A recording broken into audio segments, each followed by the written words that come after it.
Well, hello, everyone. Hi. Hello. Hi, Nathan. Hello. Welcome once more into the annals of Reckless Attack, a 5th edition Dungeons & Dragons actual play podcast. I managed to get all that out in one breath. Good job, Nathan. Hey. That training's been working. Yeah, exactly. I am your Dungeon Master, Nathan. Once again, welcome you here to our table with the excellent players that we have here, and one not so excellent players, but we'll leave that for the players to decide who that is. Oh boy. I don't mean that. As we all nervously look around. Yeah, right. Yeah, I'm just immediately like, I know it's not me. I win the battle royale. Giggling at that very funny joke that means nothing. It's specifically between David and I, just like which one of us is the knock. There are no other options. Right. To my left is... Hi, I am Sophie. I play Valeska Carter, the human asterisk cleric of the Arcana domain. And right before this, I ate so much kettle corn. Oh, yeah. So it's going to be weird. I have already dissolved into a puddle of just like silent laughter because I was laughing so hard I couldn't actually laugh. Yeah, full-on meltdown. So it'll be great. And to my left. Hi, everyone. I'm Jonathan, and I play Checkers, the Grung Druid, and his trusty frog pals, Mango and Junior. And I basically only ate kettle corn this whole last weekend. So like just cruising into Monday on that river of corn. Well, I was going to make a follow-up joke, but River of Corn is what the people deserve to hear. Yep. The last things out of that sequence. Please carry on. Yes. And to my left. Hi, I'm David, and I play Cascran Brightmane, the Dwarven Warlock. And you merely adopted the kettle corn. I was born in it. I was molded by it. I love you, but get out of here. Nice. The shortest episode of Reckless Attack. All right, great. We had to have a full meltdown at some point. It's this episode. Sorry, everybody. Yep. And to my left. Hi, everyone. My name is Steve. I do not play Val, Checkers, or Cass. Thank goodness. Yeah, right. I play Selv Asterlin, the Dragonborn monk, and I, for some reason I cannot explain, am kettle cornless. Oh. I guess I'm the straight man this episode. It's like when you're the only sober person at a party and you're just looking around, it's like, what is happening? Has also happened to me a lot. So I remember everything that happens to everybody else, but then I got to fill in some blanks. Guys, we missed our recording session Monday. We got to catch up. And Steve's like, no, we were there. Yeah. It was bad, but we were there. We recorded it. If you will please access memory 128917. Anyway, that's it for me right now. Back to you, Nathan. Back to me and back to our stalwart adventurers. Last we saw them, they were on the road to hopefully finding some answers that will help out some of their stalwart allies, the Bones. There have been a lot of strange and dangerous phenomena as they have been trekking through the wilderness. There have been explodey plants. There have been all kinds of large shadows. There have been herds of things. There have been mysterious, very dangerous, and spooky yowls. But the strangest thus far may have been their latest adventure, wherein a strange spectral figure appeared to them several times over the course of a day, eventually leading them to the site of an ancient battlefield. They were kind of brought into this strange memory where it was almost like an object of power, where this great outpouring of pain, of betrayal, of heartbreak, of defeat had coalesced into an eternally repeating failure of a battle. The four stalwart adventurers stepped into this kind of dreamlike simulation, backing up a prince who was fighting valiantly to retain his people's freedom, only to be struck down by a member of the Pentarchy himself, Nazar the Black. But the party, knowing odds were stacked against them, knowing they were here not necessarily to win, but here to support someone who had not been supported. We're struck down, but put the spirit to rest. Time passed. It is now twilight, and in front of you all is a lone ring that you saw Prince Robard, the prince you were fighting alongside, dropped as he died, and is now right in front of you all, laying at your feet. Behind you, the fortunate leans on their spear, says, "That was pretty weird, you guys." Yeah, no kidding.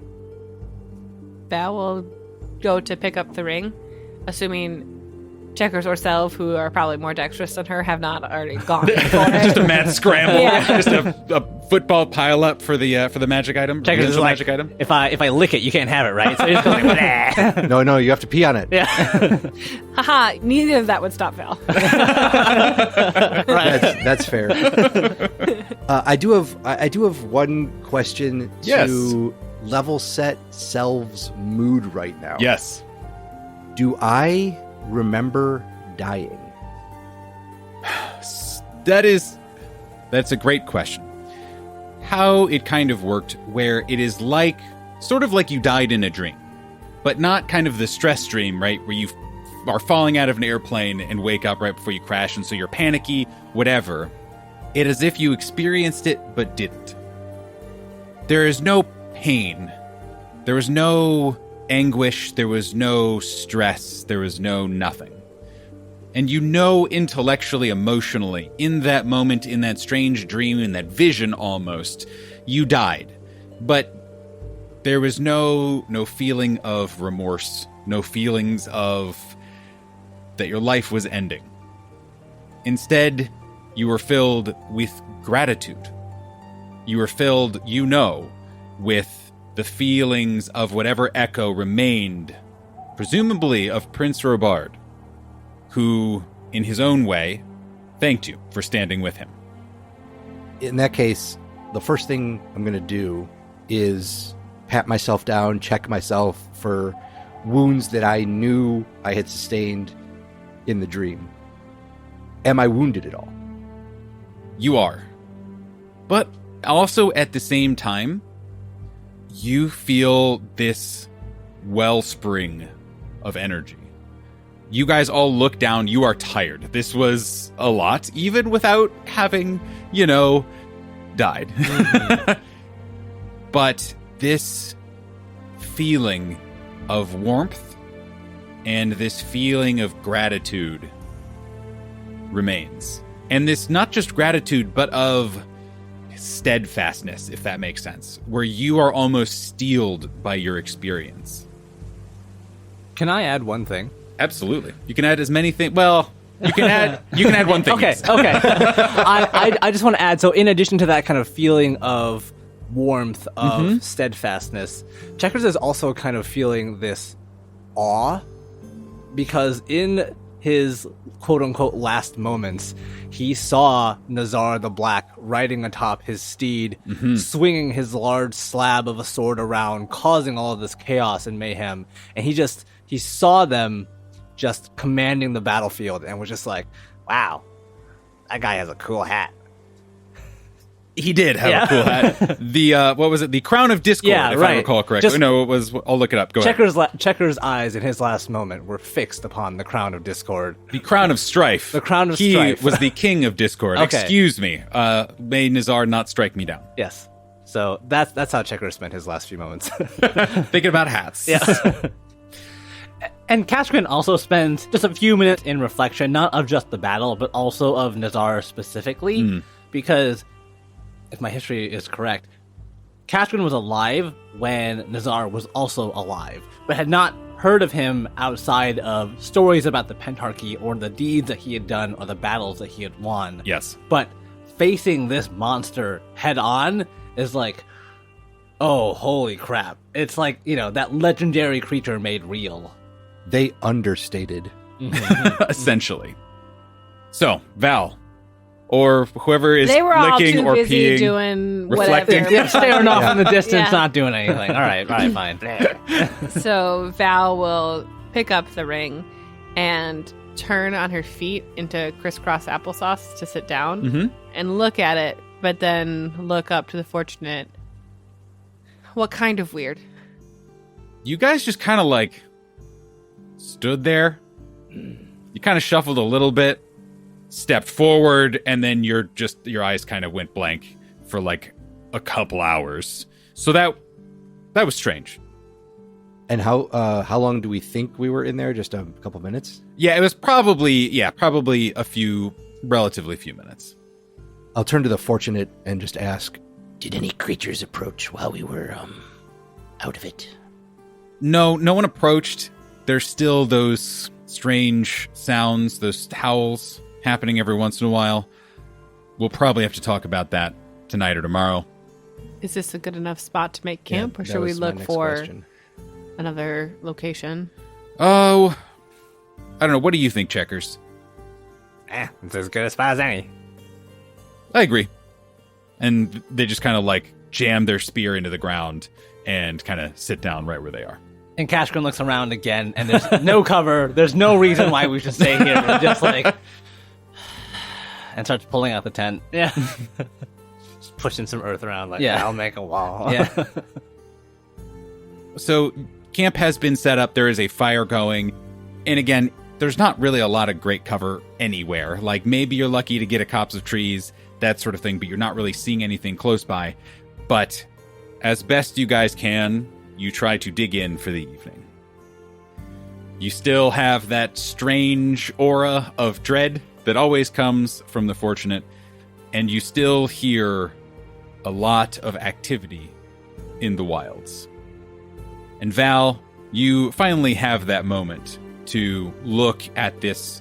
Again, I would describe it as almost like a pretty plain band, almost wedding band-like, that is just kind of now currently resting in the palm of your hand. And what do you do? Val will take the time to ritually cast Detect Magic. And also look for any insignia or like engravings. If you would like, you rolled the first history check before having seen anything, basically. Before you guys got kind of like sucked in and got some more details as to maybe when, maybe where. I'll first let you roll another history check if you would like. 13. You don't really get too much more information. But what you do get is a couple kind of like key themes. Because of where this was located, you would know would be relatively early in the Pentarchy's kind of conquest. Really, that the Pentarchy was there, that gives you a lot of the information that you were looking for.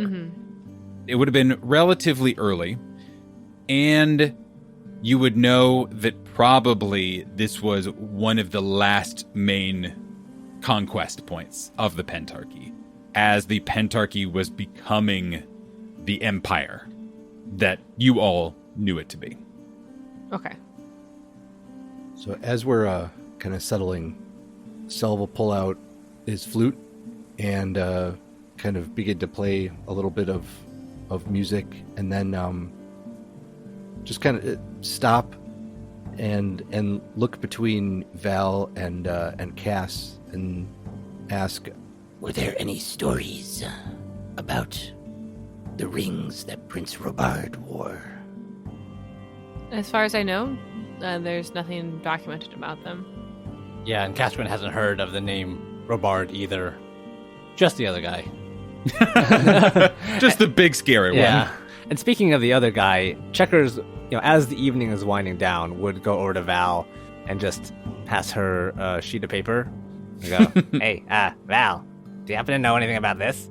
And it's just the crown that Nazar the Black was wearing in crayon, just like with a bunch of weird question marks next to Just it. gnarled, thorny, just like horrific Yeah. nightmare crown. And you're like, well, I drew it in crayon. Yeah, it looks surprisingly less threatening when it's in pink and blue crayons. Val will take a piece of paper, start recasting Detect Magic twice now, and I guess make a history check for the crown itself. So first, I will resolve your first Detect Magic Okay. on the actual ring. Because the history check, that was like its own Okay. own separate thing when you're looking for insignias and whatever. It is extremely magical. Ooh, all right. Is it like potion of water breathing powerful, or like staff of the smoke creature powerful? Like, where is it on the scale? It is much Does the closer. brightness change? Does the I don't know. I'm gonna say I like that it does. That Okay. just feels fun. Uh-huh. And I think I've always kind of right up flavored until it the that point way. where Val casts detect magic and then goes, I You're can't blinded. see. My eyes. It is much closer on the end of the spectrum to staff of smoke creature. Okay. Joke's on you. She wears sunglasses. Oh, Even at night. that's what they Even were all at night. for. Yeah. All right. So that is all you know. You know it has some sort of kind of protective magic on it.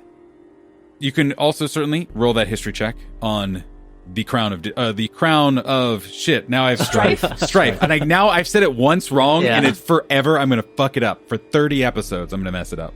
The crown of strife. I'll say first of all, you all are familiar with the crown of strife. Like it is in the same way that Celestia Dreamweaver had the Shroud of Resurrection, and everyone knew that. Everyone knew that about Celestia Dreamweaver. That is the level of artifact and the kind of level of like iconic item that this crown is for Nazar the Black. So would we be able to bounce some ideas and stories around Yeah. to give Val advantage, or Yeah. should we all roll separately? Yes, Steve, how does Selv know about the Crown of Strife? And enough to be of use to Valeska Carter. Because of the monastery where Selv did his training, and because of secrets at said monastery, there was probably stories and research done on all known major artifacts. So anything that cropped up in history that we knew who had it and where it was at specific times, there was probably that research in and amongst the scrolls and books at the monastery. Perfect.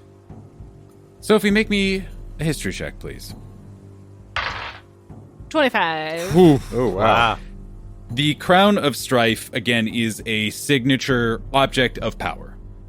That effect that you guys saw of allies turning on each other, and the effect that you probably even in your vision felt a little bit, that is kind of the signature thing that the crown did, is it muddied the minds of those not allied to its wearer. It also did some other things. It kind of allowed for a lot more influence. It added to charisma. It basically was the perfect item for a warlord. And it was something that was an ancestral artifact of Nazar the Black's family. It had been passed down for many generations. You know, he was one of those people who was motivated to be the greatest yet. He had generations who had fought wars, who had conquered, who had lost territory, and he took the crown and carved out his place in history with it. The night draws to a close. Again, it is relatively quiet. You're able to rest undisturbed. In the morning, you start to break camp. In the distance, you can see lots of nature kind of start to whir to life once more. At the top of the morning, you once again hear this howl. Does it sound closer or further than it did the other day? It is closer. Closer. And as you guys are kind of getting camped together, the Fortunate comes up to Checkers. Hi. And hi, Checkers.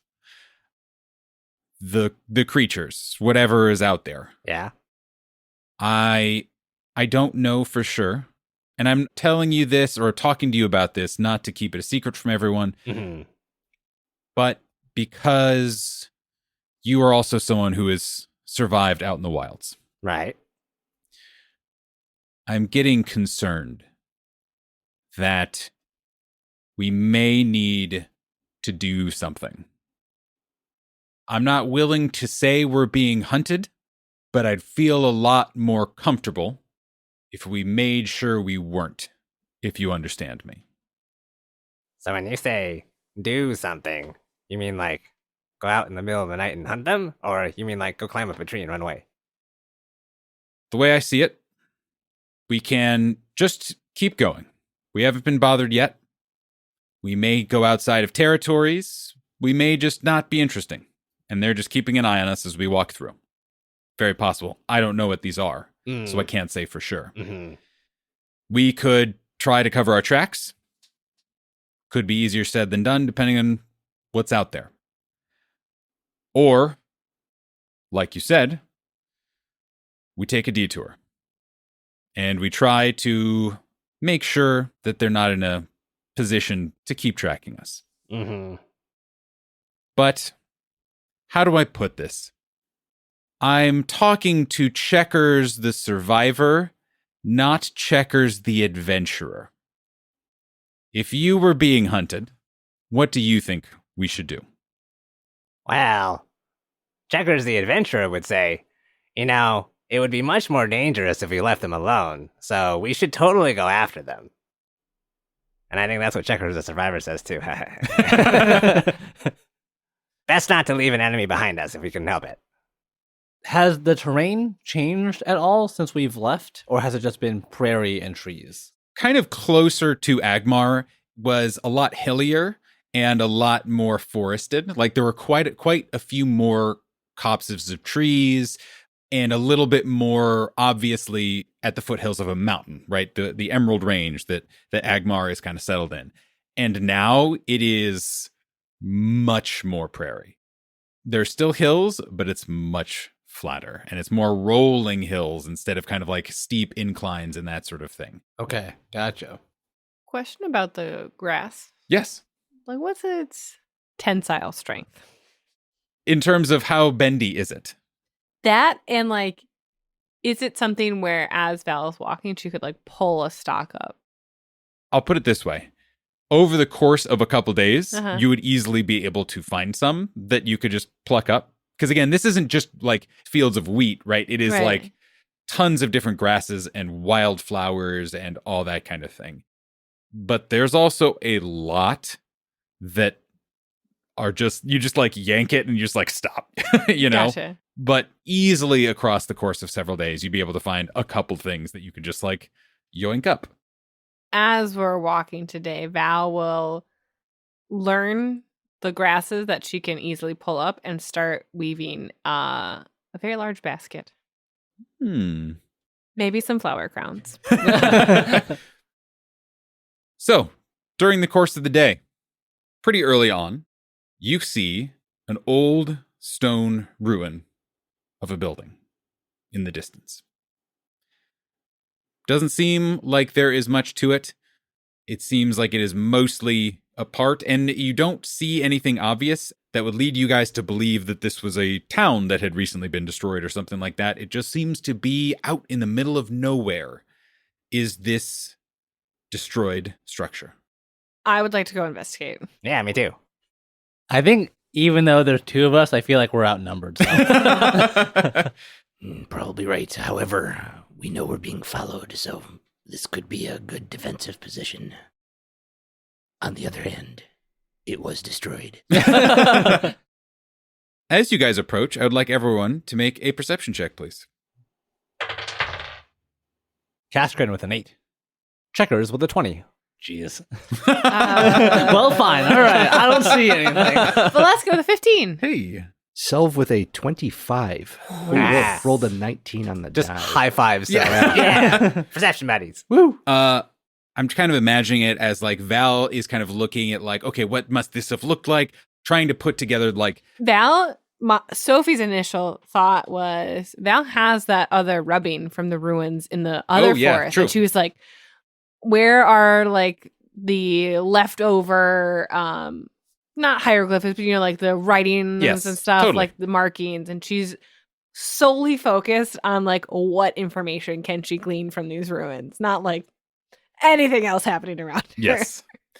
And Caskrin maybe is thinking about, oh God, the howls. He's a little bit distracted because it was like right after one of the howls just happened. And so we're just like, do we really have time to be doing this? And then everyone's just like walking in, investigating these ruins. And Checkers, actually, okay, this is what both Checkers and Self would notice, is pretty early, it becomes obvious to you guys this is just an old building. Maybe it was destroyed, but like it's not like there's not burn marks or anything crazy like that. It just seems probably like it's just really old and fell apart. An old stone facade and stone building. Selv spots them first. The checkers shortly thereafter. And I will let you two decide what you do with this information. Inside this building, it's not big, but it's clearly used to be a pretty sizable place. You see, poking out from above kind of the wall line, like a destroyed part of the wall, what appears to be an upraised, desiccated hand. All right. Well, Selv will actually step in front of the group a little bit and then put his arms out to the side and stop people. And What's over there? And Selv, you just see kind of to your side, Checkers just getting ready to give this skeleton hand a high five. Yeah. Just like, Maybe hold off. What's happening? Yeah, you guys and then- still don't see and anything. then Selv will motion to look and will point at where this hand is coming up. Self, I can barely see above the grass. I can't see what you're pointing to. I am So very he- short. I'll kneel down and put one leg out and offer a hand to Val. Val will so- take it and like get a boost. get a little- Oh, that's a creepy hand. I was gonna say, if you're committing to boosting Val, I will let Val see it. No problem. is there anything obvious nearby that might have caused a spooky skeleton? Well, and to be clear, it is not a skeleton. Okay. It is like a dried, mummified hand. Oh. You said it's a old stone like house or structure. Mm-hmm. Are there 4 walls or has one collapsed? You think maybe around the back, maybe one collapsed. Certainly you can see, again, in this gap, like kind of if you even circled around there, you'd probably get a little bit better vantage point. But in terms of like being able to see through, you almost certainly would have to approach just because it's dark, it's weird, all that. Selv will motion everybody to spread out just a little bit and then point to Checkers and say, Maybe take a look, but don't poke it. Checkers is already in the middle of taking Junior off of his hat and putting it on top of Cascarin's head. Well, And then you just see Checkers just kind of disappear into the tall grass. Give me a stealth check.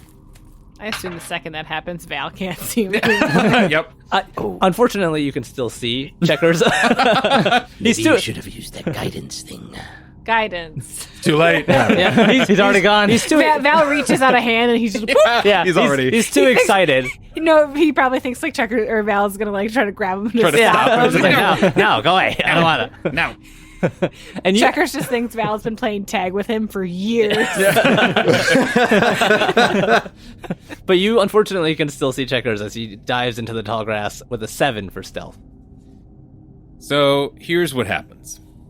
You see a little tricorn hat. Yeah, right. Just skimming the top of the tree of the grasses. and I'm going to specifically keep an eye on the hand to see if it moves as Checkers gets closer. And just Checkers, as you feel like you're getting into position, you hear a crunch as you step into almost like a sort of a sinkhole kind of thing. You're not dying, but like where there's like just like a pocket where like some roots have kind of grown over or something, and you just step into it, and you all hear this big rustle, and you kind of catch yourself, and then you look up into this gap in this wall. You see not just where the hand is attached, which is to a seemingly unclothed, full mortal body, all desiccated, mummified, probably as ancient as this place. But you see 6 other bodies in similar positions, all around what appear to be a broken stone altar. And each of them are frozen in various states of worship and reverie in this mummified state inside of this ruined building. Are they close by at this point? Or like, yeah, they just appeared basically in front of him? So this was like as you were rounding the corner to be able to Yeah. look in. Okay. You kind of tripped. Yeah. And then you were able to like look up and you got this full picture all at once, if that makes sense. Yeah, that makes sense. And I think as Checkers trips, he just does kind of a loud whoops. And then pokes one of the mummies next to the altar with a stick and sees if it moves. You poke what was presumably once a creature, and how hard do you poke it? Just like a light poke. He's not like trying to stab at it. Just Checkers like, is a professional Yeah. prodder of things, so I Right. figure you have pretty good dexterous Ju- ability. just enough to make it move if it can move, but not enough to pop it or explode it Yeah. if it pops or Yep. explodes.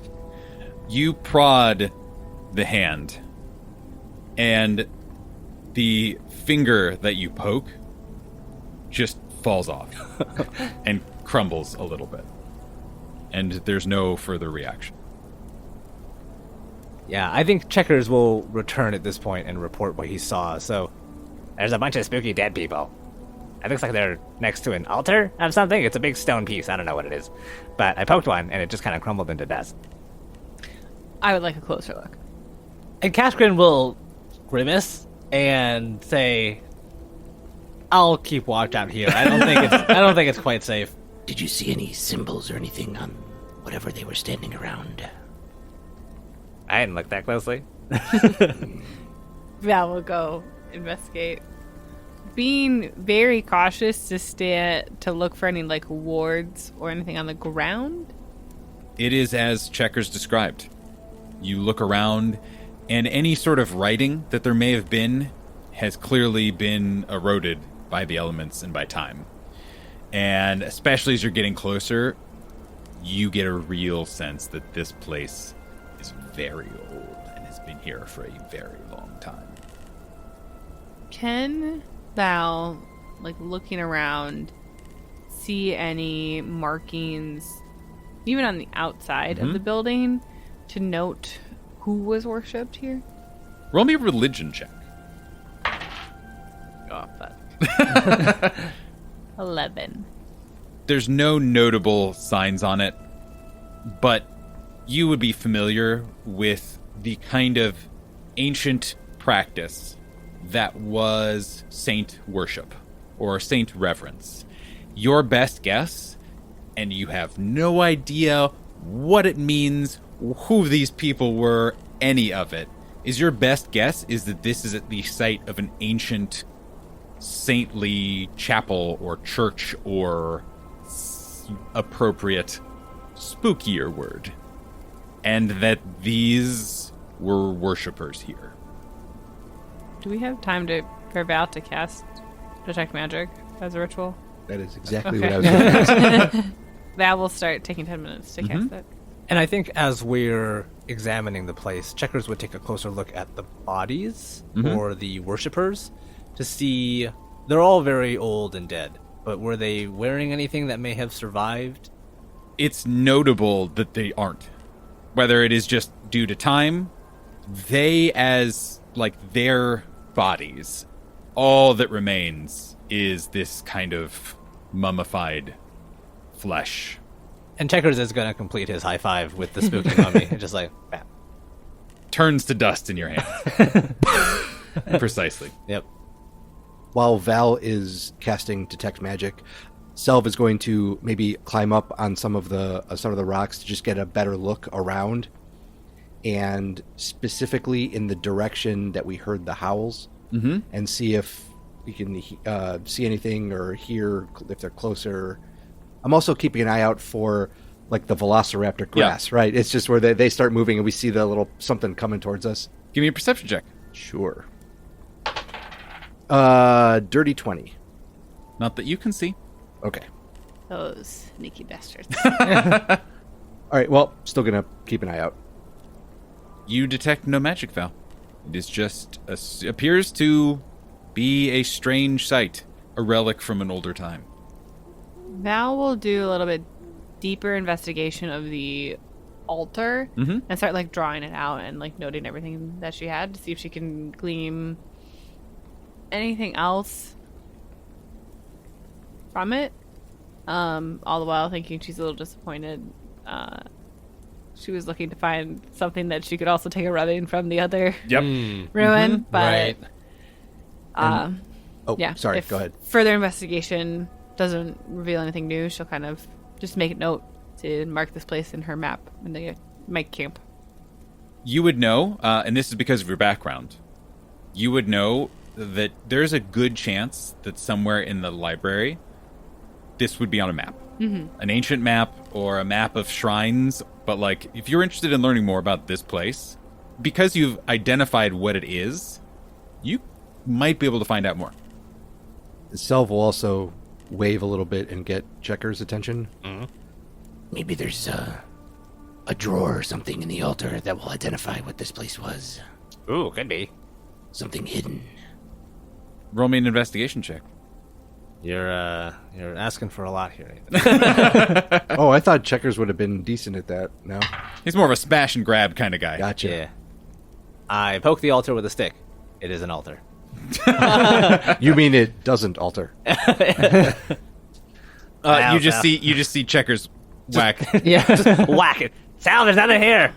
What do you do, Self, with that information? Selvil, what is the Fortunate doing? Are they kind of keeping an eye out also? Yeah, the Fortunate's not particularly interested in this place, but they as are long as, keeping an eye as out. long as somebody's keeping an eye out. Yeah, Catchman's also been hanging out with the Fortunate, keeping an eye Okay. out. So Yeah, I will climb down and I will take a look at the altar. So let me see here. Investigation? Yep. Okay. 18 total. So you do not see a compartment or anything like that. But you kind of bend over and you're looking for anything. This was definitely made for shorter people. Yeah. And it's I'm imagining it's kind of like been knocked over, like one of the legs is missing or whatever. And you find a very faint spot that is not eroded. Weathered? Yeah, okay. Or is less eroded, I should say. And you can tell that it used to be part of a much more intense bit, even underneath kind of the tabletop of the altar. And you see a symbol of what appears to be a dead tree. Oh, that's not good. Do I recognize it? Do I know what that is a symbol of? Are you trained in religion? I am not.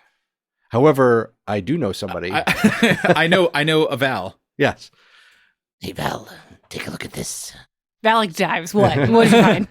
And Selv will kind of like blow a little bit on it and brush off anything that's on there and point to the symbol and just ask, Do you recognize that? Val hears that question, but has already busted out her paper and charcoal to make a rubbing of this. and actually one question I have is a living tree a symbol of one of the deities that I know of? Like, would this be like their Counterpart. Ooh, counterpart, good opposite kind of question. thing, or like a desecrated version of their temple? A sworn enemy. Yeah. right. A tree seems like a symbol that would be And it's a little complicated. There's different cultures have different symbols, even for kind of similar or same gods, that kind of thing. So at least in this part of the continent, not that you're familiar with, Okay. but excellent question. all right. Then I guess what does Vel know? This is definitely the symbol of a saint. It's pretty obscure. It's not really one of those like, oh my God, it's this thing. Mhm. It's not Nazar the Black level revelation. This saint, and I don't know if it's even notable enough for you to know its name, Mm-hmm. but its title Okay. was the Desiccant Saint. I'm glad we're thinking the same Yeah, thing. right. What? He's like a dumb air packet of silica gel. Yeah. right? Yeah. He just preserves food and dries things out. Could be. Could be. Maybe he was a very cool guy. Okay. So you guys check around and you're able to prod, poke, detect magic, etc. and you don't think, this is DM Nathan telling you, you have exhausted the things that are pokeable and discoverable. Oh, I can poke so many. Whether you stay there, that is up to you in I can fiction. poke all day. In terms of, do we need to keep rolling? You're good. We're going to establish a search pattern. We're going to check every square foot. It's going to be a CSI crime scene. Find something that isn't desiccated. You don't tell us when we're done searching, Nathan. Come on, everybody, I apologize for taking your what's it player called? agency. Your agency away. Exactly. We're going to the basement of the Alamo, everybody. Start digging, excavating the whole thing.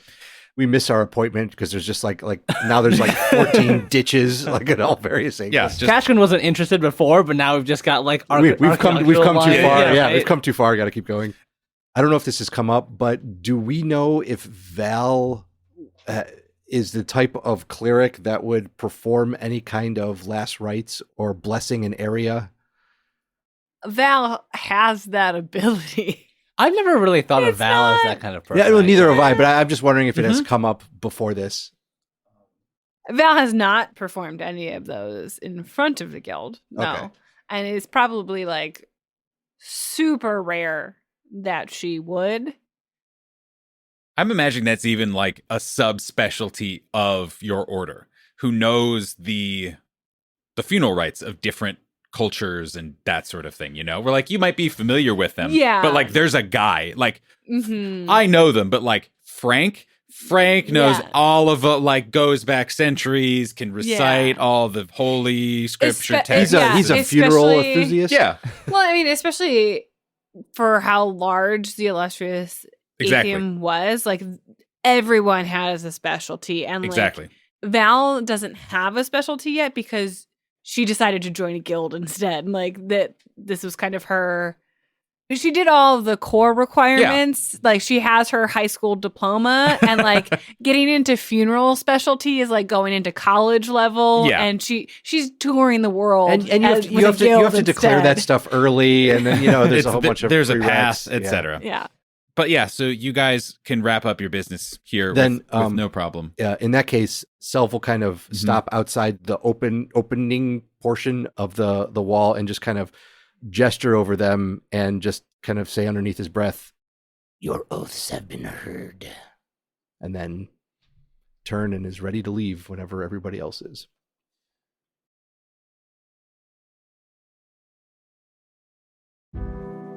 Today's episode is sponsored by Therapediatrics Family Center. Therapediatrics offers behavioral health counseling as well as physical, occupational, and speech therapy for children, adolescents, and adults. Why are they sponsoring a D&D podcast, you ask? Great question. Well, Therapediatrics actually use tabletop RPGs in a therapeutic setting for kids. Their tabletop sessions are run by licensed therapists and are a great way for children and teens to work on emotional regulation, frustration tolerance, problem solving, and collaboration skills. The Therapediatrics Family Center accommodates different ages and time zones, and all groups are virtual so kids ages 8 to 18 can join from anywhere in the United States. If you're interested in trying a session to see if it's right for you or your children, Therapediatrics offers a free intro session once per month on Saturdays. To look at the schedule or to register for a session, you can go to their website, therapediatrics.com, and look for Resourceful Realms. That's therapediatrics.com.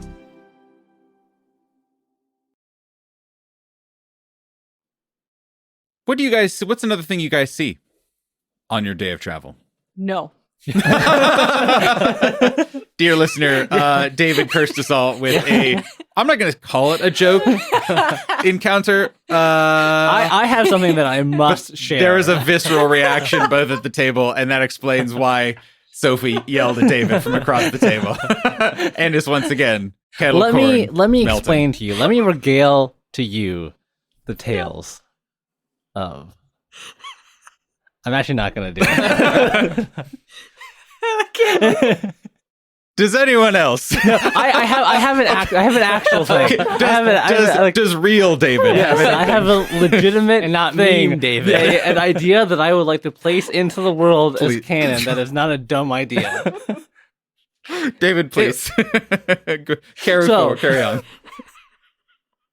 So this is incredibly mundane, actually. Yeah. But I feel like at some point during the day, like we've had very nice weather Mm-hmm. over the past couple of days of travel, and today is the first day that it starts raining. I literally in my notes, David, it was going to rain. Nice. So Ah. 100%. I'm imagining it's like an autumn rain. It's like a heavy rain. It starts as a drizzle, and then over the course of the day, it just keeps going, and now we're in the midst of a proper thunderstorm. Mm-hmm. And I'm actually just really curious, like, what does it look like when everyone is walking through this? Like, what does everyone do? Yeah, love that. Mango has never been happier. I exist to make Mango happy. Mango's just like bopping along, just like splashing around in the mud and rain, just like, yeah, it's great. Checkers is also kind of similarly feeling good about it.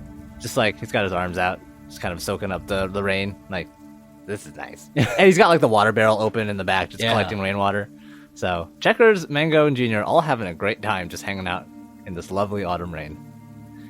Caskerin's a little bit the opposite, where he has a leather waterproof poncho that he's put on with like the hood up, and now the ground is kind of muddy and a little bit gross where we're walking, and so he's just like trudging along. But on the other hand, it is kind of a nice way for like everyone to hide their tracks, and so that's kind of what's keeping him going, is that, you know, there's something out here that's hunting us, and now we have the opportunity to potentially lose them. Self, don't let him turn around to see the giant path we've cut through the grass. It's fine, we're hidden, we just keep going, and then there's just like, yeah. Selv has his cloak on, hood up, and it kind of comes down enough over his forehead that any of the water is kind of just dripping off, but kind of dripping off onto his snout. So it's a little, so you constantly see him basically put his hand on his nose and push down, and just a small stream of water kind of comes off. But that's, yeah. So Selv seems comfortable enough in the outdoors that you could tell he's not quite annoyed, but just a little bit bothered by the fact that, you know, everything's going to be wet, but he seems resigned to it, and it's not something he can control, so it's just what it is. Like, this is just happening. Val has her own cloak and is fine with the rain. She knows that if she has a bad mood, it's just going to be worse, so she tries to stay positive. I'm positive we're going to catch pneumonia. And she puts the basket she had been working on, like, kind of at the top of her pack to provide her a little bit of cover from the rain. And then she starts working on another one, and it's like a long rectangle that has 2 strings around it. And she like tugs on Selv's cloak, and like it's like raining a little bit harder now, so she just points to like kind of like squat down, and she Okay. ties it on top of Selv's head, and so he has like a little bow under A little his bonnet. chin, and it's just like a straight woven grass that goes Oh, under nice. his hood. Yeah. Oh my god, So- does he have like a little bonnet now? No, it's not a bonnet. It's just Oh. like it's like the visor. bill of a It's- baseball it's a- cap. it's a visor, so his yeah. snout doesn't get wet when it's raining. You don't get one now. Well, fine, I didn't want one anyway. You're blast. Yeah. And Caskrin wanders off into the wilderness. never to be seen again. Yeah. Val can make you like a beard cover, so your beard doesn't get wet. And the fortunate trudges, seemingly unslowed, unbothered by the elements. Still same easy but determined gait. Val offers her a basket hat. The fortunate looks down at it and just like holds it in their hand, and then she kind of just This one is like fully like a visor, but like a sun visor, where it's just like this disc that has like a Yes. hole in the center, so it would fit over their helmet, and just like, and looks over itself, and it looks back at Val. and to be clear, it does look doofy. Yeah, Like, there's and then no way looks to- down, and then puts it on. Yeah. And just like freezes. They're like a cat when you put a hat on them and they don't know what to do. And then just kind of like a heavy gauntleted hand comes onto your shoulder and just pats you, and then she just keeps walking. Val just says, yes, we're best friends now. You guys continue. The rain slows your progress. You're still able to move, but it gets darker faster, and it gets less fun pretty quickly. Eventually, the fortunate, you can see them kind of looking in the distance. And anyone who followed their gaze, you see in front of you a large crevasse canyon in the landscape that is not on your map. Oh. It's probably just not big enough to be on your map, or at least on this kind of scale of map. You can't really tell the dimensions, but it seems like it goes on for a ways in either direction and is not impassable, but clearly will take some effort to get across or to get through. Beyond that, it appears the grass is even taller. Where you guys are, again, this is pretty in the distance. You guys are not close to it, but it seems as though the grass suddenly just shoots up beyond the waist length that you have been trekking through and is now shoulder, head, above head levels. And the fortunate turns to you guys and they say, I don't love the look of that for tonight. If it's all right with you guys, I think there's some trees just over there. Let's get a little bit out of the rain. Camp seems good. Yep. Yes. Val is very nervous about the very tall grass. You guys start settling down. It's not fun to... it's hard to put up a tent in the rain. You can't start a fire, really. The last couple days, you felt like at least we can dig in and there's activity. This is kind of a miserable night.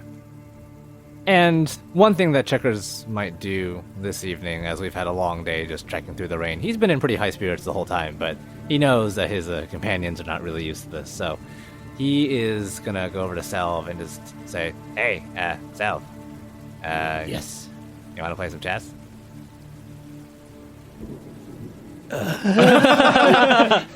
Cell's face lights up for the listeners at home. Yes. Yes, I would. Nice. Why don't you get your chess set? I feel like this is some kind of trick. But okay. And Selv will rummage down and get his chest set out. And try to keep it as covered as possible. We have tents. You could be Yeah. So in the tent, maybe he'll take that out, so it'll be covered. And the one thing you notice as you're taking out your chess set is one black rook is missing.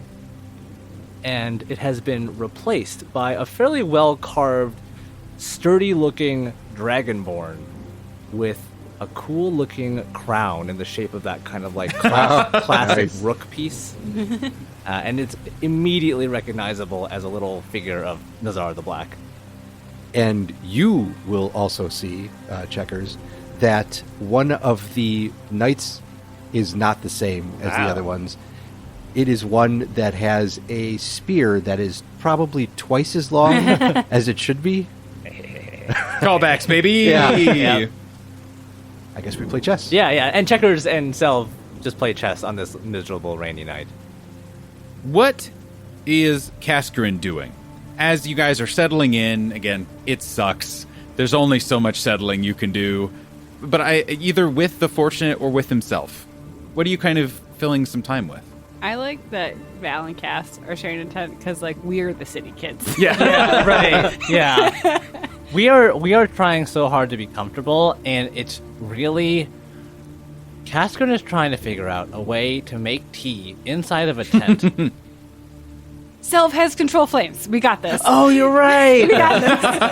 That's exactly what I was. Val That's and exactly what I was Cass looking being at. so tired, and Val trying to be positive all day, and Cass just being like, "Fuck this, I'm grumpy." And like we're just both like that, like bone-soaked tired that it took us like 10 minutes to realize our companion can control flames. Yes. Cashman is like he like dug a pit in the middle of this like lean-to and has like two sticks that he's just been rubbing together for the last half an hour and like a pot of water all ready to go. And then finally Val is just like, we have Self.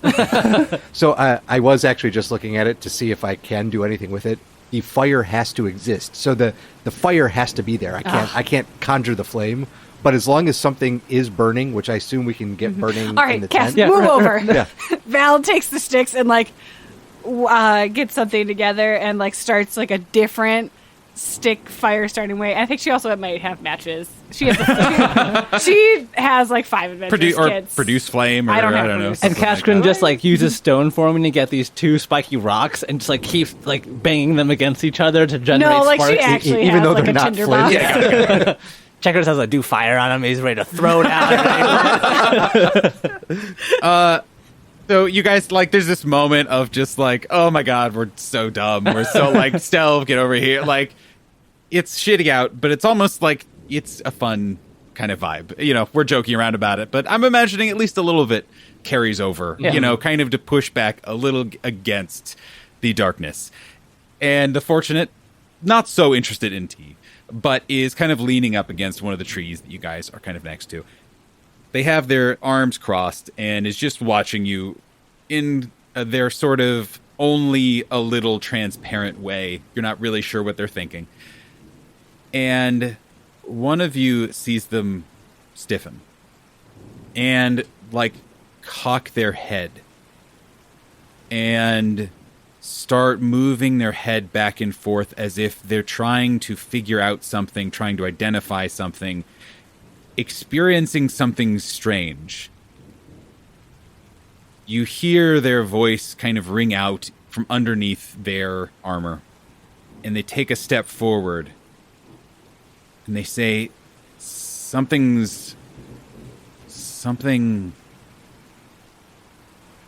and it looks up at Val. Anyone who follows their gaze sees that Val has collapsed.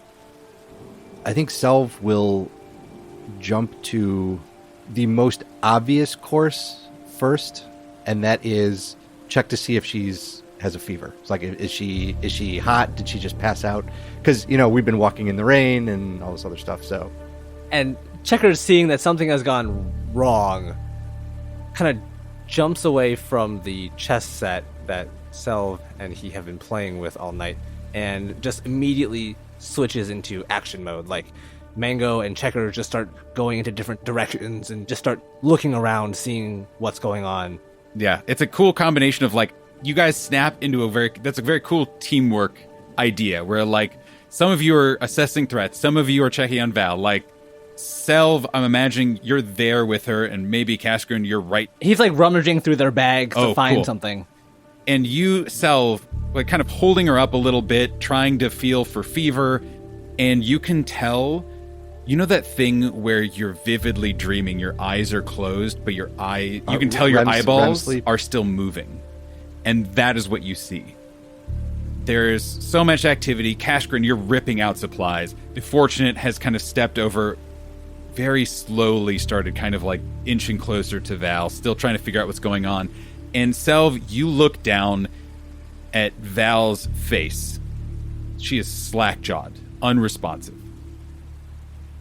For a moment, you see it is so quick that you can't parse the details. But over her face, in kind of a spectral blue, you see a visage of something that makes no sense to your mind. And in a flash, it's gone. And you see the face of a man almost superimposed on Val. Like, you can see through it. It is translucent. And this individual is cyclopean, has one eye that is closed. Superimposed on Val's face, its mouth moves. And you can barely make out, something followed me. Help! Help us! And that is where we'll end this week's episode. No. Yay! Why you do this?